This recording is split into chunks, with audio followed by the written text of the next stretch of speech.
नमस्कार, आप देख रहे हैं लाइव लगातार। और चौथे फेज़ का जो कोरोना अब इंडिया में भी नज़र आने लगा है अलग अलग राज्यों में, जिसको देखते हुए आज पीएम के साथ सभी राज्यों के सीएम की वर्चुअल बैठक रखी गई थी, जिसमें कोरोना को लेकर के चर्चा की गई है। और इसमें कई सारी बातों पर चर्चा होनी थी कोरोना को लेकर के कि किस तरीके से चौथे चरण से बचा जा सके कोरोना को लेकर। आइए सुनते हैं यहाँ पर स्वास्थ्य मंत्री बन्ना गुप्ता ने क्या कुछ कहा है इस वर्चुअल बैठक को लेकर।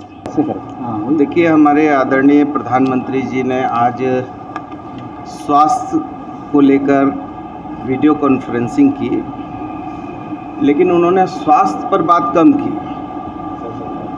स्वास्थ्य पे जो उनको बात करनी चाहिए या जिस गंभीरता के लिए आज मीटिंग का आयोजन हुआ, मैं समझता हूँ कि वो स्वास्थ्य पे कम और पेट्रोल और डीजल पे बात ज़्यादा उन्होंने कर दी।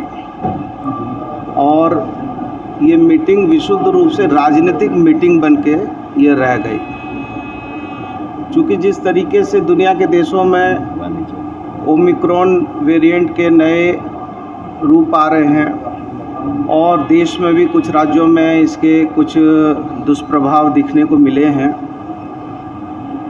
और जिन बातों को हम सारे लोगों को उन्होंने कहा कि फेडरल गवर्नमेंट है, एक दूसरे के सहयोगी साथी के रूप में काम करना चाहिए, मैं इसका स्वागत करता हूँ। ठीक कहा प्रधानमंत्री जी ने, लेकिन जब बड़े लोग इसका शुरुआत करते हैं तो छोटे लोग बड़ों को देखकर छोटे लोग सीखते हैं, और उनका ज़्यादातर उनका जो संबोधन था वो पेट्रोल और डीजल पर ही आधारित था, और जिसमें उन्होंने झारखंड का भी जिक्र किया। तो मुझे लगता है कि आज की बैठक स्वास्थ्य की दिशा और दशा मजबूत करने के लिए कम थी, और देश को पेट्रोल और डीजल के दाम में लगातार जो बढ़ोतरी हो रही है उसमें सफाई देने के लिए ज़्यादा थी। शेष उन्होंने कुछ विषय कहे हैं, और हम लोग जो उन्होंने स्वास्थ्य की तरफ थोड़ा बहुत उन्होंने ध्यान जो आकृष्ट किया है उस पर भी हम गंभीरतापूर्वक पहल कर रहे हैं। और हमने जो बात वो कह रहे हैं, हमारे प्रधानमंत्री जी का जो आदेश निर्देश हो रहा है, हम उस आदेश निर्देश का अनुपालन पहले ही कर रहे हैं। और अभी हमारे यहाँ मात्र जो है 22 केस बचे हैं, और हम लोगों को कोई घबराने की ज़रूरत नहीं है, न डरने की ज़रूरत है, लेकिन हम निश्चित तौर पर हम ट्रीटमेंट भी, ट्रैकिंग भी, सारी चीज़ों पर हमारा ध्यान है, और राज्य सरकार जनता के प्रति गंभीर है। झारखंड में प्रधानमंत्री जी का कहना है कि पेट्रोल के दाम बढ़ रहे हैं, डीजल के दाम बढ़ रहे हैं, तो हमने तो जो है कि कुछ उसमें रिबेट दिया है, लेकिन कुछ राज्यों ने रिबेट नहीं दिया है।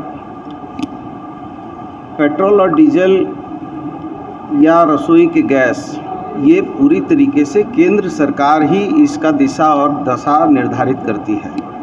प्रधानमंत्री जी एक दिशा दशा निर्धारित कर दें कि जो है इसको भी जो है पेट्रोल और डीजल और रसोई के गैस को भी वो जो है जब लाना चाहते हैं तो उनको उसको भी जीएसटी के दायरे में ले आए, सारी चीज़ों को ले आए जीएसटी के दायरे में, और एक नीति का निर्धारण कर दें पूरे देश के लिए, तब तो ये समझा जाएगा कि प्रधानमंत्री जी सही कह रहे हैं। लेकिन यदि अलग अलग राज्य के लिए अलग अलग नीति रीति चलेगी, और तो फिर ये उचित नहीं है फेडरल गवर्नमेंट के लिए। फेडरल गवर्नमेंट में सब चीज़ों को राज्यहित, राष्ट्रहित, मानवहित में किया जाता है।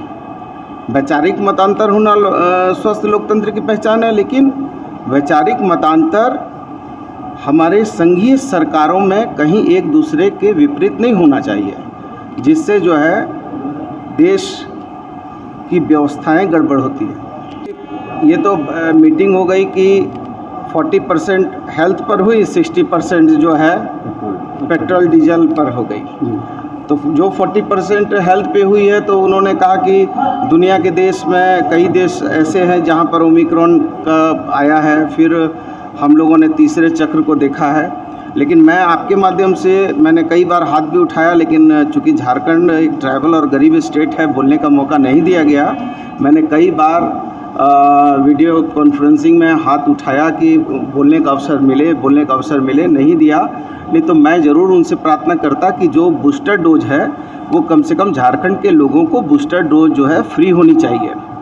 और मैं उनसे ज़रूर प्रार्थना करता कि जो अभी 6 से 12 साल के बच्चों का जो परमिशन मिला है उसको शीघ्र जो है उसको लागू कर देना चाहिए। तो काफ़ी चीज़ें ऐसी थी जो मन में बोलने का था, लेकिन पता नहीं झारखंड के साथ ऐसा क्यों सोतला व्यवहार होता है कि झारखंड को रखा जाता है लेकिन झारखंड के लोगों को बोलने नहीं दिया जाता है, उनके अधिकारों से उनको वंचित कर दिया जाता है। न्यूज अपडेट के लिए आप हमारे चैनल को सब्सक्राइब करें। आप हमें फेसबुक और इंस्टाग्राम पर भी फॉलो कर सकते हैं। बने रहे लगातार .in के साथ।